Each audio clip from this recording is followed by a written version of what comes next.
Okay, guys, I know I'm gonna go completely in a different direction on you. And I mean, I know you guys are probably like, oh my gosh, this poor woman. She's been through so much. But there's something else I said needs to be revealed since we're having a revelation. I'm going to reveal it all. So 8 years ago, it's no joke, I have put myself into multiple mental hospitals. And the reason is because I learned how to get help there, and it's a good place to relax. Nobody ever told me that you would be punished for doing it, but that's okay. But I got put out in Cannon, for any of you who know, right? And when I was in Cannon, I was assaulted by another patient there, right on camera.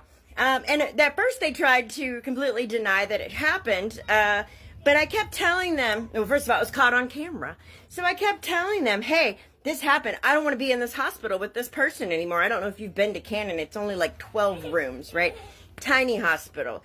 And they refused to let me out. And so I threw a fit and threw a fit and threw a fit until they finally ended up putting him on like a shadow system where somebody had to shadow him around.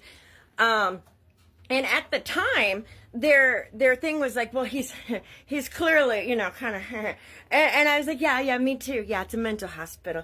And my argument then, of course, and honestly it still is that if you can't keep your hands off of people, then you need to be in a higher level psychiatric ward. And I still believe that. But I've been trying. About a year ago, I was led to finally speak about what happened to me. And I contacted Watauga Medical Center and Appalachian Regional Healthcare, and I told them what happened to me. And I said, I'd just like to talk to your board of directors. I want people to understand what it feels like to be trapped in a situation like that.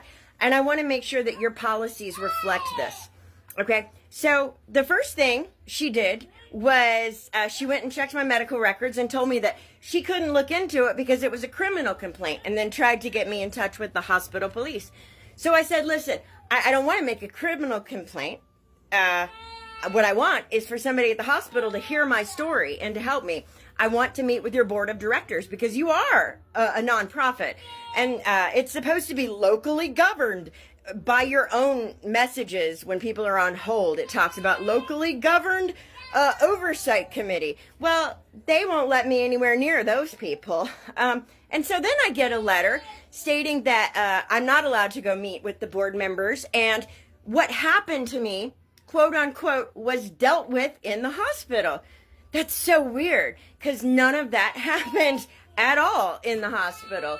And I'm not even sure if somebody in a mental health institution can even deal with something like that in an official capacity, but it was not dealt with. So I called recently, and Cherri Arnett is the lady that I've been trying to talk to, and she didn't even remember writing the letter until I found it again. And I asked her multiple times and waited for the lawyer from the hospital to call back. Well, she didn't call back. And so I just found that letter again. I called up Cherri and I said, it absolutely says here that it was dealt with when I was in the hospital. How was it dealt with?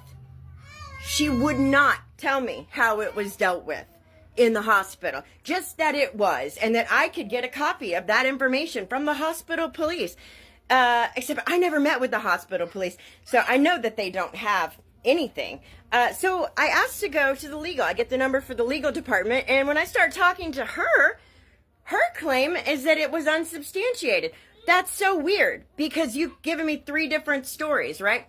So when I tell this lady I'm going to go forward with what happened, I'm going to show these letters, I'm going to show all these details, she tells me, and I quote, and there will be video, you guys know me, you're only going to be hurting yourself by putting this out.